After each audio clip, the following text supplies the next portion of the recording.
durante 150, 170 años, los tercios son los que mandan en los campos de batalla europeos.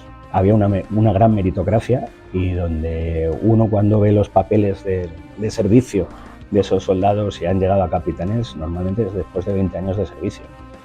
La visión que ha querido dar, lógicamente, el Estado-nación de Holanda en el siglo XIX, de esa lucha contra el invasor, no es así. Cuando se habla tanto del fin de los tercios en Rocroi, mire, señores, un ejército que vuelve a su base de operaciones ha tenido una victoria, pero como mínimo pírrica. Fue una, por así decirlo, una victoria mediática, diríamos, pero realmente Breda no tiene ninguna importancia militar. Yo creo que es un poco por mucho profesorado que ha entrado a dar clases sin querer ser profesor. Los tercios, el temible ejército de Europa.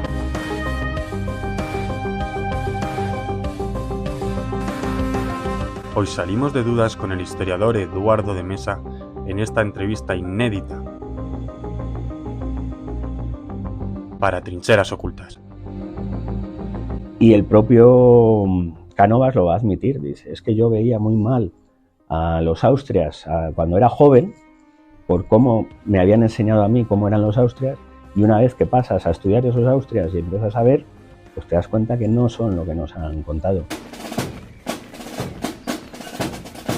Bienvenidos un día más a Trincheras Ocultas, bienvenidos a un nuevo programa en el que tenemos la suerte de grabarlo desde la Universidad CEU San Pablo, porque vamos a tocar un tema que seguro les va a interesar porque está muy de moda, como estábamos comentando con nuestro invitado de hoy, como son los tercios de Flandes. Está muy de moda y por eso queremos traer a uno de los mayores expertos que existen ahora mismo en España sobre los tercios de Flandes. También yo diría que es el mayor experto entre las relaciones en estos tercios entre los soldados irlandeses, que ya lo hemos tocado alguna vez en el canal, con España. Así que muchísimas gracias, Eduardo de Mesa, por estar hoy aquí con nosotros en esta entrevista en Trincheras Ocultas. Pues muchas gracias por la invitación, muchas gracias por querer saber más.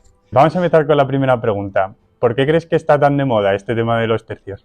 Hombre, por un lado, ha habido un partido político que ha hecho mucha presión con este tema. La gente al final siempre ha mirado un poco la historia y queramos o no, aunque el mundo académico ha dado la espalda a lo que quiere la gente, y hoy en día siguen dándole la espalda, la gente que le interesa la historia pero no es historiadora, pues al final quieren saber cosas que para ellos les parecen apasionantes, que les parecen grandes, que han sido unas vivencias que ellos pues normalmente no tienen. Y yo creo que ahí entra lo de el tema de los tercios. Es cuando España, al fin y al cabo, es el mayor imperio a nivel mundial. Yo casi me atrevería a decir que es el primer imperio mundial, porque bueno, tenemos a Alejandro Magno, tenemos a Roma, pero nunca llegaron a ser a nivel mundial. No pasaron de Asia, África y Europa. En cambio ya España, pues, si vemos todo el descubrimiento que hizo en los mares del Pacífico, nos damos cuenta que ya la monarquía hispánica era capaz de conectar pues desde Pekín hasta Madrid, una cosa que hasta ese momento no había ocurrido. Luego, por otro lado, durante 150, 170 años, los tercios son los que mandan en los campos de batalla europeos, y eso pues a la gente que le interesa la historia militar al final les ha llamado la atención. A lo mejor nos ha costado un poco arrancar, pero ahora mismo hay una verdadera terciomanía, podríamos decir. Y luego, pues, hombre, también el trabajo que estamos haciendo algunos profesores, trabajo de archivo, que a lo mejor no es tan reconocido como el trabajo divulgativo, pero estamos intentando que se conozcan pues no solo los tercios de Flandes, sino los de Italia, los tercios que hay en la revuelta catalana o en la revuelta portuguesa en el siglo XVII, y al fin y al cabo pues es eso, intentar explicar por qué España llega a ser ese imperio, o la monarquía hispánica llega a ser ese imperio, y por qué al final desaparecen esos tercios. Hablabas de diferentes tercios, lo vamos a ir tocándolo durante la entrevista para también un poco derribar mitos. Lo primero de todo, si tuvieras que explicar qué son los tercios, ¿cómo lo explicarías? Pues los tercios son lo más parecido a un regimiento actual. En aquella época existen los tercios y existen ya los regimientos. Lo único que los regimientos es curioso porque en lo que va a ser la monarquía hispánica, mitad del siglo XVI, bueno, finales del XVI, los únicos regimientos que hay como tales son regimientos de alemanes y son mercenarios. Todas las naciones en aquella época, o sea, era la española, pero la española juntando castellanos, aragoneses, valencianos, catalanes, vascos, gallegos, asturianos, portugueses, muy importante, no tenían unidades propias los portugueses, combatían con los españoles. No hay que olvidar que al fin y al cabo Portugal hasta hace poco decía que ellos también eran España. No la España que conocemos ahora como nación, Estado-nación, pero sí que han dicho eso. Y luego había otras naciones que podían ser vasallas o no de los reyes de España.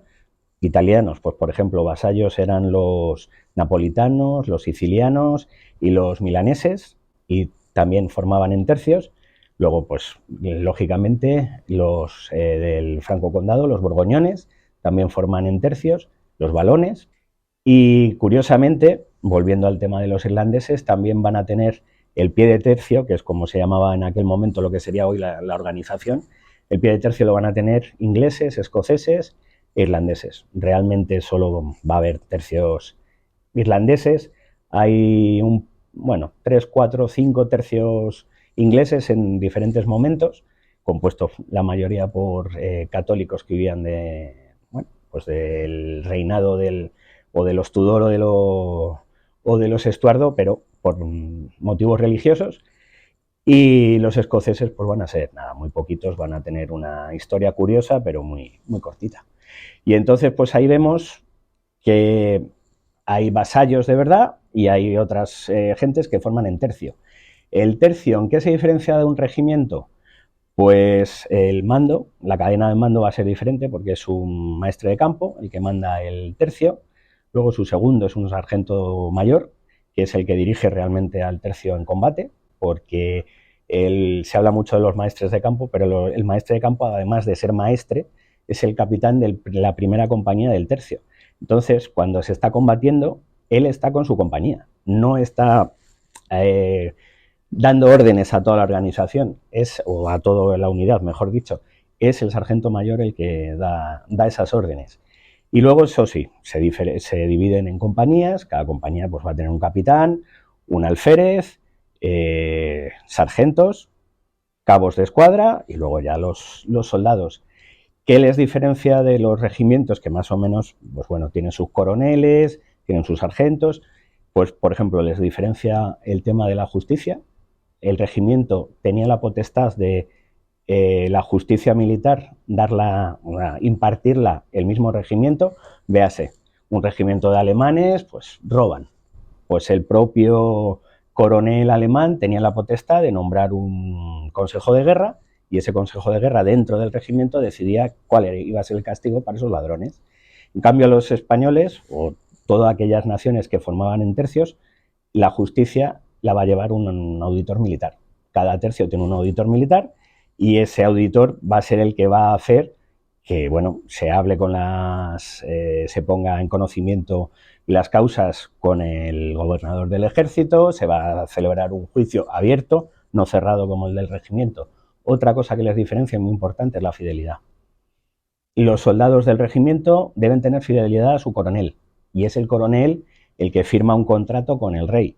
En cambio, los maestres de campo y todos los soldados que forman un tercio, la fidelidad es para con el rey de España. Entonces ahí vemos que no es lo mismo que se amotine un tercio de alemanes, o sea, un regimiento de alemanes, perdón, que un tercio de españoles. Para los españoles el amotinarse era algo muy serio, porque directamente estabas quebrantando tu lealtad y tu obediencia al rey. Se podría estar hablando de un primer ejército multicultural. Multinacional.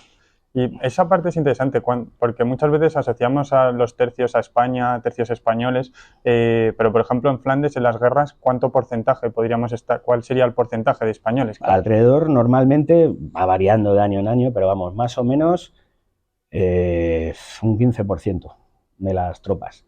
Hay que pensar que normalmente hay unos 5.000 soldados españoles movilizados en Flandes. Hay momentos que hay más, hay momentos que hay menos, pero más o menos es esa cifra. Las tropas de origen más numeroso era, por un lado, en Flandes, los alemanes, que son tropas mercenarias, y luego los valones, que bueno, son vasallos del rey de España, porque aunque al hablar de la guerra de Flandes parece como que los españoles allí no tienen nada que ver y son invasores, pero bueno, pues forman parte del ejército de los Austrias, y los Austrias, pues Carlos V, Felipe II, pues aparte de ser reyes de Castilla, bla, bla, bla, bla, pues son condes, pues muchas veces de diferentes partes de Flandes. La visión que ha querido dar, lógicamente, el Estado-nación de Holanda en el siglo XIX, de esa lucha contra el invasor, no es así. Sí, no eran de tu tierra, pero les dirigía la misma persona que a ti. Se podía hablar de guerra civil también en esa época, tú dirías. En esa época sí se puede hablar de guerra civil también, ya no solo por eso, sino porque va a haber valones y flamencos que se van a poner del lado del rey, y va a haber valones y flamencos que se van a poner del lado de los rebeldes. Que yo me acuerdo en un congreso, un profesor holandés se sintió muy ofendido cuando dijimos rebeldes. ¿Cómo que rebeldes? No, somos luchadores. No, mire usted, o sea, lo sentimos mucho, pero desde nuestro punto de vista, ustedes son rebeldes. Sí, sí. ¿Qué otra cosa es? Que ahora pues es siempre la lucha entre lo tradicional y lo nuevo. Siempre en historia parece que todo lo nuevo es lo bueno y que la tradicional es lo malo.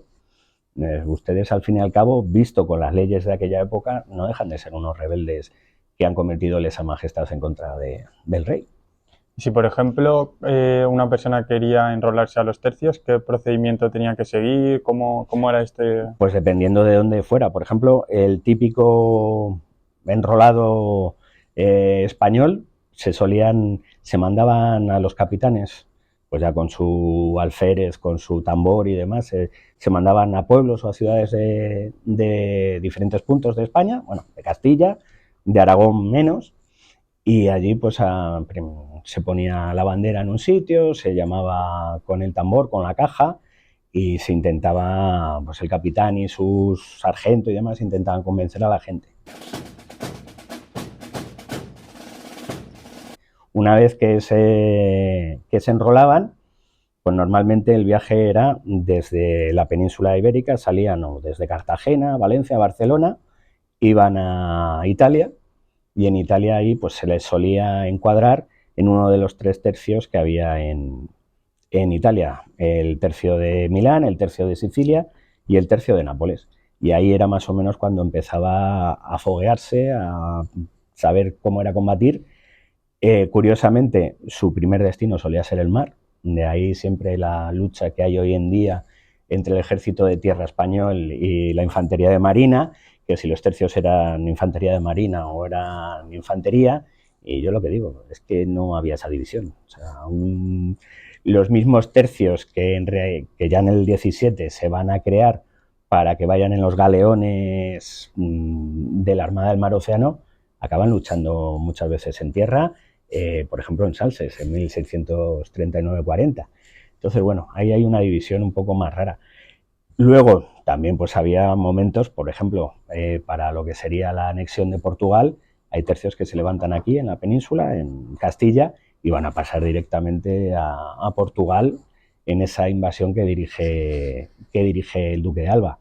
O luego, pues también muchas veces, ya con el siglo XVII ya bastante avanzado, se van a mandar desde Galicia directamente tropas por un ferry marítimo a los Países Bajos, católicos. Entonces, bueno, pues más o menos era esa. De extranjeros, pues desde los irlandeses, que como no tenían mucha posibilidad de subsistir bajo la opresión protestante, o que no querían vivir directamente bajo ella, pues cogían barcos y se presentaban en Flandes, o incluso había capitanes que se iban a la isla y de forma secreta reunían a sus amigos, parientes, y se los llevaban a Flandes.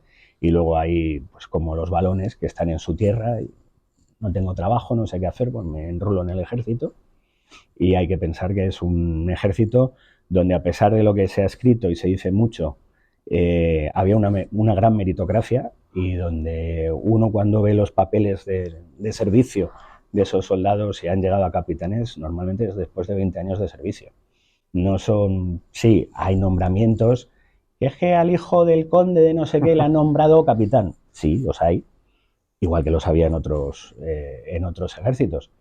Tanto que se habla de Rocroi y que nos vence Condé, Condé es la primera batalla en la que lucha. O sea, realmente el que lleva el peso de la batalla francés es Gassion, un oficial que está muy fogueado en la guerra de los 30 años, y Condé pues, debió de llegar allí con cara de despistado y decir, ¿y esto qué es? No es la primera vez que se encontraba al mando de un ejército.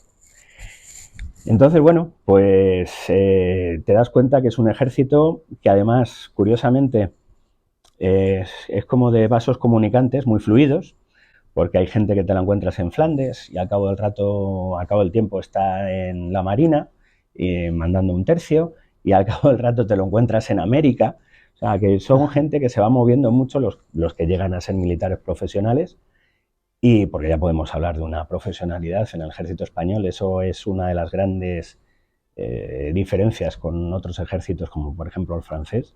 El francés, hasta bien avanzado el siglo XVII, al acabar cada campaña, casi se disolvía el ejército. Los españoles no, van a mantenerlos. Entonces, claro, tienes ahí un número de verdaderos veteranos, tanto de oficiales como de soldados.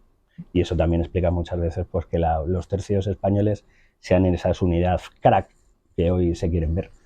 Que te iba a preguntar por la meritocracia respondida, porque lo bueno de esto es que, claro, con las explicaciones pues se van respondiendo todo. Por ejemplo, eran los temidos, los españoles en estos tercios, era la parte decisiva, diferencial. Sí, es la punta de lanza del ejército.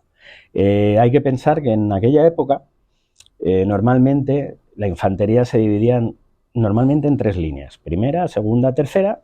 La primera solo podía formarla españoles. La segunda normalmente era para los italianos, balones a lo mejor, y la tercera eran los alemanes. O sea, los alemanes sí que eran los últimos de los últimos. Para ellos son mercenarios, son gente que solo debe actuar si es estrictamente necesario. Si no hace falta, van a ser los españoles. ¿Qué diferencia otra vez esto con otros ejércitos, como puede ser el sueco, como puede ser el francés? Pues que en todas las batallas combate la punta de lanza, lo que significa que tiene un desgaste en número de muertos, de heridos, de bajas, muy altísimo. En cambio, los franceses, ellos de siempre, primero han lanzado a la carne de cañón, y cuando ya está el enemigo bastante debilitado, pues se mandaban, yo qué sé, a la gendarmería, a los regimientos de infantería, como podía ser el de Picardía, que son la élite, pero hasta ese momento ha ido la carne de cañón. En España, en cambio, es al revés. O sea, solo debe combatir lo mejor de lo mejor. Tengo muchísimas preguntas porque es un tema súper interesante. Por ejemplo, me estabas comentando estas preguntas que surgen mientras hablamos. Por ejemplo, venían los irlandeses, ¿no?, a enrolarse en los tercios. ¿Cómo era esa convivencia? Porque al fin y al cabo eran de diferentes países, aunque no sea el concepto, pero quería preguntarte, ¿cómo es esa convivencia? ¿Qué tienen en común para luchar juntos? ¿Tendrán algo? ¿Con el catolicismo? ¿Qué podríamos decir? Por un lado, el catolicismo, y que esa pugna entre el catolicismo y el protestantismo para el ejército de la monarquía hispánica, no español todavía, es lo que les da esa unión, pero es que realmente vivían un poco apartados los unos de los otros, porque ves la convivencia en sí, sí.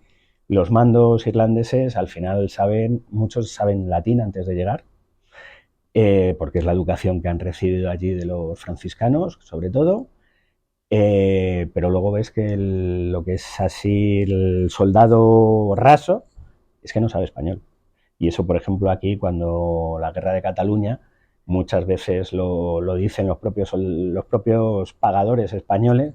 No, si es que le estiman, sus propios oficiales le estiman, porque como no entienden el español, claro, le llega, me han dado esto para pagaros, hay que repartirlo entre todos vosotros, y se ha metido pues un 10% a lo mejor en el bolsillo. Entonces es difícil, es una relación difícil, pero bueno, más o menos lo que hay casi más problemas, y ahí entra mucho el pundonor del siglo XVI y XVII, entra en juego mucho, es, por ejemplo, las rivalidades por tener la primera fila en el combate. Los italianos, que siempre habían sido los segundos, pues desde Alejandro Farnesio y luego ya con Spínola, van van a enfrentarse a los españoles por tener la prioridad en el combate. Claro, los españoles cuando empiezan a decir, claro, es que como Farnesio es de origen italiano y Spínola también, les está dando la precedencia, y la precedencia es nuestra por derecho. Y va a haber momentos de gran tensión antes de los combates de decir las unidades españolas, no, somos nosotros. Y si tenemos que defenderlo a espadazo limpio, lo defendemos.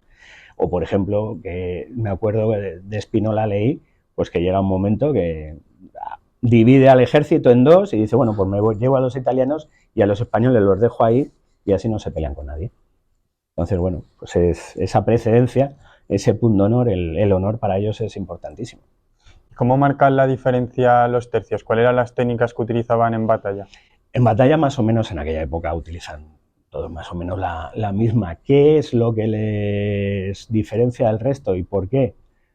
Aparte de ese sentimiento religioso que no podemos negar, a pesar de que en los estudios que hacemos sobre los tercios, por cómo vivimos en esta sociedad, se deja muy aparte el tema religioso, para ellos es importantísimo. Esa idea de que nos da, por ejemplo, Pérez Reverte, de a la triste, que no cree en nada, que viene de vuelta de todo, en aquella época... ¿Me estás destrozando las preguntas? No, no es broma. Pues no existen. O sea, tú lees cuando van a morir, qué es lo que quieren, o sea, si a ti no te importa Dios, tú no te vas a estar preocupando de quiero que se recen tantas misas a mi muerte para la salvación de mi alma. Entonces en ese momento tienes que ver, o por ejemplo, que es una cosa que les diferencia mucho de otras naciones a los españoles, es el tema de que ellos mismos están convencidos que son la punta de lanza. Por Dios, por el rey, por la monarquía, y eso pues es un punto. Luego otro punto, esa veteranía continua.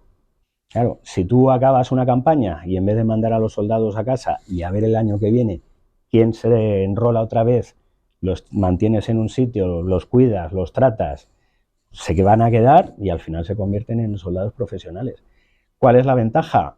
Que aunque pierden muchas tropas o se pierden muchos efectivos en combate, como la mayoría son veteranos, luego lo que tienes que hacer es poco a poco irles metiendo bisoños, que era como en aquella época se llamaba a los reclutas, pues meter bisoños entre esos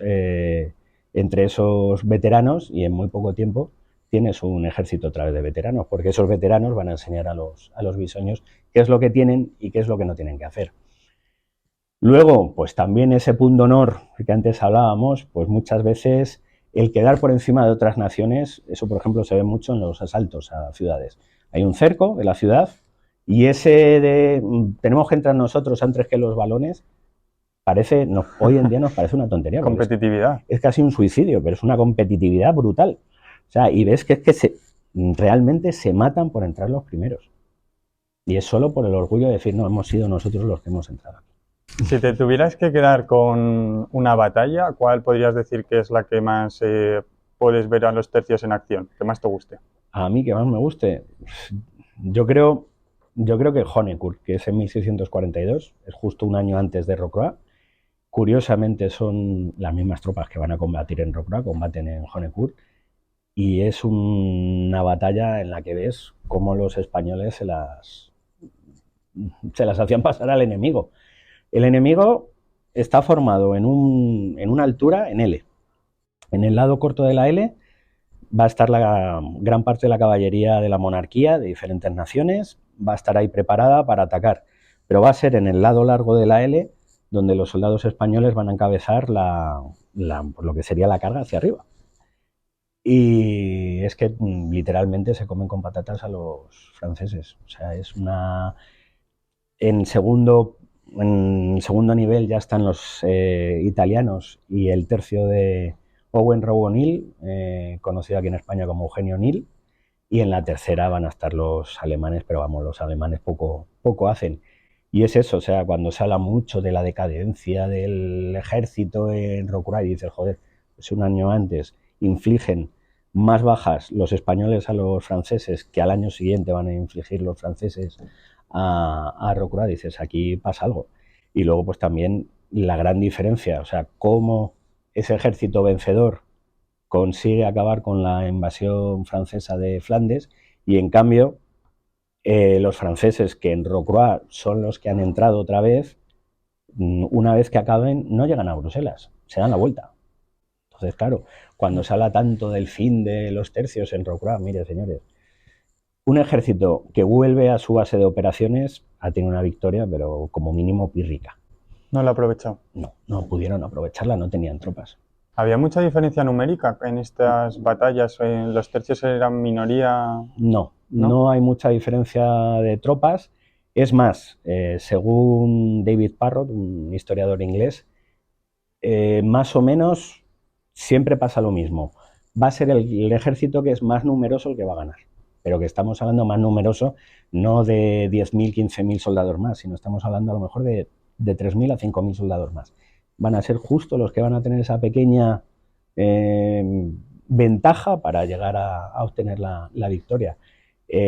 ¿Cuál fue el problema en Rocroi? Pues el problema fue el que gobierna el ejército, el gobernador interino, Melo, que Melo, después de la victoria que había conseguido el año pasado, no gracias a él, sino gracias a los oficiales del ejército, pues él se cree que sabía y es él el que decide la disposición de las tropas y qué es lo que van a hacer, y ahí es el gran fallo, porque si Melo, ya que llegas, están los españoles sitiando Rocroi y llegan los franceses. Bueno, ¿y por qué no te lanzas contra los franceses nada más llegar? Se espera, y ya que se espera, ¿por qué no te esperas a que sabes que hay un cuerpo de ejército español que viene corriendo y vas a tener mayor número de efectivo? Pues no, en ese momento decide lanzarse y es lo que pasa. Si se hubiera esperado a ese cuerpo de ejército que llegaba, además pillándolos entre dos frentes, los hubieran machacado. También la estrategia militar, los genios que había en ese momento en los tercios. Podríamos hablar de Alejandro de Farnesio, como has comentado, Spínola, Duque de Alba. Sí. A ver, yo no creo que sean, yo es que no sé, lo del tema de los genios y lo veo muy americano, muy inglés. Yo, pues por estudiar no en Irlanda, sino desde pequeñito, yo he aprendido mucho de la historiografía militar inglesa y son muy dados a las 100 batallas más importantes, los estrategas más importantes. Bueno, hay que ver, sí, por ejemplo, Farnesio, ¿cuál es la ventaja que tiene respecto al resto? Pues que aúna ser un excelente diplomático con ser un excelente militar. Entonces es un poco, esa expresión le encantaba a mis alumnos en Estados Unidos, el puño de hierro, pero cubierto con el guante de seda. Entonces, claro, por un lado, Farnesio, no, tú no te preocupes, tú te rindes y no te va a pasar nada, y que no te rindes, por lo que le pasó a Amberes, al final caerás. Spínola, hombre, Spínola tiene una cosa que pocas veces nos damos cuenta, que es los generales que tenía a su mando. Porque él, por ejemplo, pues igual que le pasa lo que he comentado a Condé, él cuando llega en 1604 a Flandes, él realmente si ha sido algo, ha sido un estratega de salón. Él es hijo de banqueros, tiene dinero para aburrir, el dinero es el que hace que tanto Felipe III como el archiduque decidan que él tiene que mandar el ejército porque es el que lo puede pagar. ¿Qué es lo que hace Spínola? En vez de enfrentarse a ese generalato que ya está en Flandes, que se cabrea mucho por su llegada, y que ahí don Luis de Velasco, un castellano debía de ser un cabeza caliente, pues dice que se va del ejército, que él es el general de caballería y que no tiene por qué aguantar a un italiano que no sabe nada. Pero debió llegar Spínola y decirle, a ver, tú tranquilo, tú te quedas aquí, te doy este dinerito y tú sigues a mis órdenes. Y al final es lo que consigue él, que se hace con un, ¿cómo lo diríamos? Un mando que es buenísimo. Luego él, pues hombre, también tiene ese olfato. Breda, pues yo por ejemplo ahí en Breda, pues cuando estudias Breda no le veo tan genio, porque para mí simplemente sí, que era muy importante, fue por así decirlo, una victoria mediática, diríamos hoy. Pero realmente Breda no tiene ninguna importancia militar. Lo único que sí, ¿cuál es la importancia mediática? Que es, Breda es, por así decirlo, la ciudad que entre comillas es propiedad de los Nassau y que es la propiedad que les da derecho, porque los Nassau realmente vienen de Alemania, que les da derecho para ser alguien en Holanda. Entonces, ahí te das cuenta que, bueno, hay veces que sí, para mí, estratega militar al 100% y decisivo, Duque de Alba. Es un soldado desde que nace. Y es una persona que él tiene muy claro, o sea, lo que es la guerra de Flandes y cómo hay que acabarla. Que nos guste a nosotros ahora, que digamos, jo, qué bestia, este hombre que llegaba. Ya, pero es que este hombre había sido criado en el momento que la Edad Media pasa a ser o empieza a ser Edad Moderna, viene con unas ideas muy claras, además de una familia que había apoyado pues a los reyes católicos, que los reyes católicos les han dado los medios para ser lo que son dentro de Castilla, una familia dedicada a la guerra. El abuelo, pues, al fin y al cabo, es el que, bueno, combate en las guerras de Granada, es el que invade Navarra en 1512. El padre muere en el norte de África, en la isla de Hierba, en una expedición fallida. Entonces ves que es un tío muy militar desde que nace, el abuelo le enseña, luego muy religioso, él es muy pro, por así decirlo, Concilio de Trento, y claro, para él un tío, un noble como él, que se ha rebelado en contra de su rey, no tiene otro castigo que cortarle el cuello. Como Egmont, ¿no? Pasó eso. Egmont, Era católico. Egmont y Horn les pasa eso. Yo lo único que ahí sí que, y él mismo no quería matarlos, pero es Felipe II el que dice, ya que no podemos enganchar a Guillermo de Orange, lo van a pagar estos. Él, Albal, que hubiera deseado cargarse era a Guillermo de Orange porque sabe perfectamente que es el instigador de todo esto. Pero él huyó, ¿no? Sí, sí, Orange, en cuanto antes de que llegue Alba, ya se ha ido a sus dominios alemanes y desde allí van a ser cuando, bueno, pues ya en el 68 intentan la primera invasión, los derrota una detrás de otra vez Alba y en el 72 pues la segunda revuelta, que curiosamente dicen que los holandeses se rebelan por el diezmo, por el décimo que tenían que pagar al rey de España y resulta que al final acaban pagando más impuestos que los que pagaban con Felipe II. Hoy día, los especialistas fiscales dicen que los nuevos impuestos del Duque de Alba fueron muy modernos y muy justos. Cosas de la historia. Sí, sí. Y ya para ir acabando, ¿cómo podemos poner el fin a los tercios? ¿Qué pasa ahí para que los tercios se disuelvan? Pues curiosamente, no que la gente se crea. A ver, el tercio realmente es una unidad de combate. Es una unidad de logística y dentro de esa unidad de logística las compañías son las unidades de combate. No es que sean peores y de repente, sino que es Felipe V. Yo creo que bastante por su herencia francesa el que decide firmar la disolución de los tercios.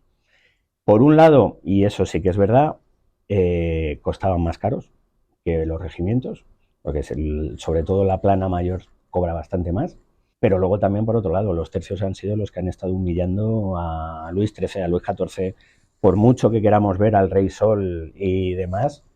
Yo lo que digo siempre, Flandes se pierde en una guerra de sucesión, no se pierde con Carlos II. Entonces tenemos que poner en valor que sí, que en ese momento ya España necesita aliados, claro, pero como Francia había necesitado aliados en el siglo XVI. O sea, es ese juego de poder que sí muchas veces hablamos de una potencia, pero también hay que ver la potencia que es lo que tiene detrás. Felipe II pues lucha casi solo en contra de una coalición protestante, Inglaterra, los hugonotes franceses, los calvinistas suizos, los príncipes protestantes ya dependiendo de la fe que fueran alemanes, y en cambio pues va a ser Carlos II el que sí que va a tener que ya labrarse unas relaciones diplomáticas con esos aliados. Entonces es Felipe V en el que durante la Guerra de Sucesión y viendo lo que le cuesta, pues va a firmar la orden de disolución de los tercios. Me pareció muy curiosa esta parte porque hasta qué punto la llegada de los Borbones al poder en España ha podido ocultar este legado austriaco, podríamos decir. Por ejemplo, a la hora de hablar de los tercios, que no se hablaba mucho, ahora se está empezando a hablar, parecía que era algo que hablabas de los tercios y nadie sabía lo que era. ¿Hasta qué punto por la llegada de los Borbones se empezaron a suprimir hegemonía que había en el pasado austriaco? Mucho porque los Borbones, al fin y al cabo, o más que los Borbones, muchas veces van a ser, por ejemplo, los propios políticos españoles. Durante el 18, es curioso, no se habla apenas nada de los tercios. Es como si de repente hubieran desaparecido. Sí que, por ejemplo, los tercios, la gente quiere ver como que se reconvierten en ciertos regimientos. Yo no sé hasta qué punto hay una reconversión. Yo creo que realmente se les disuelve, se vuelven a levantar unos regimientos y esos regimientos sí que dicen, bueno, es que yo como era oficial de ese tercio, pues ahora como que voy a heredar sus laureles. Y sí que se va a hablar de los tercios, pero luego llega el 18, nada. Y el 19 pasa lo mismo, un poco hasta la época de Cánovas del Castillo, y uno de los que van a iniciar otra vez el estudio, más que de los tercios, de la política exterior y de los ejércitos de la monarquía, va a ser el propio Cánovas del Castillo.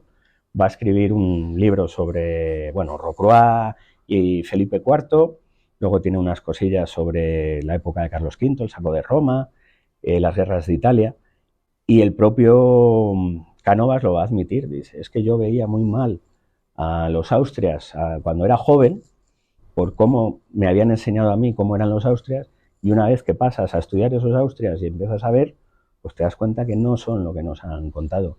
Y luego, pues ya por así decirlo, el siglo XX, pues el siglo XX a principios pasa sin pena ni gloria.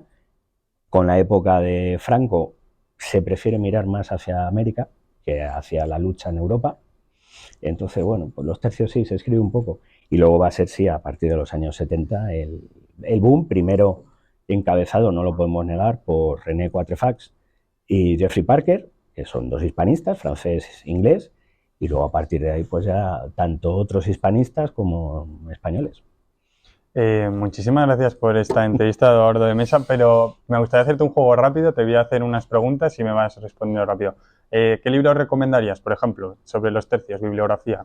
Para comprender cómo es un tercio por dentro, el libro de René Quatrefages, Los tercios. Si tuvieras que quedarte con un soldado de la época en los tercios, con una persona, ¿a quién escogerías? Eso es muy difícil. Yo creo que o Alba o a Farnesio. Un rey, Carlos V, Felipe II, Felipe III, Felipe IV, ¿con cuál te quedarías? Felipe II. Los tercios eran, completa esta frase. Los tercios eran los crack, pero porque se lo trabajaban. Si tuvieras que enrolarte en ese momento en un tercio, ¿cuál sería? ¿El de Flandes? ¿Cuál elegirías en Italia? ¿Cuál? Italia. ¿Sí? Era donde mejor, ellos mismos lo decían, que era donde mejor estaban, pero no hay que olvidar que también en Italia hay momentos de guerra y, por ejemplo, la primera guerra de Mantua de Monferrato, 1613-1618, hay una guerra que no es muy conocida. ¿Y cómo será la guerra que mueren 5 maestres de campo en 3 años de combate? Hablabas de punto honor, meritocracia. ¿Crees que eso se ha perdido un poco en la actualidad? No, no un poco. Muchísimo. Mucho. Y pues enlazando que estamos en una universidad, eso se ve. Se ve en los alumnos que la mayoría no tienen realmente una motivación. Pero vamos, no solo de historia, de periodismo, de derecho, y no solo aquí, sino en todas las universidades. Yo cuando hablo con amigos que están en diferentes universidades, al final acabamos diciendo que no. Eso también, bueno, me voy a tirar piedras sobre mi propio tejado. Yo creo que es un poco por mucho profesorado que ha entrado a dar clases sin querer ser profesor, sino que es pues una salida para ganarte la vida. Y eso pues cambia, hace que las cosas cambien. Yo en mi carrera hubo profesores muy buenos que veías que vibraban y hubo otros que decías, bueno, este te está hablando de esto como te puede estar hablando de la inflación o la bajada del precio de los alimentos. Entonces es eso. Pues muchísimas gracias, Eduardo, por Nada. esta entrevista. A ti. Y a ustedes muchísimas gracias por haber visto el vídeo hasta el final. No olviden dejar su me gusta, también comentar qué les ha parecido esta entrevista. Yo he disfrutado muchísimo hoy aquí con usted, bueno, contigo que te está tuteando durante toda la entrevista. Muchísimas gracias, no olviden suscribirse y nosotros nos vemos en el próximo vídeo. Picas a caballos,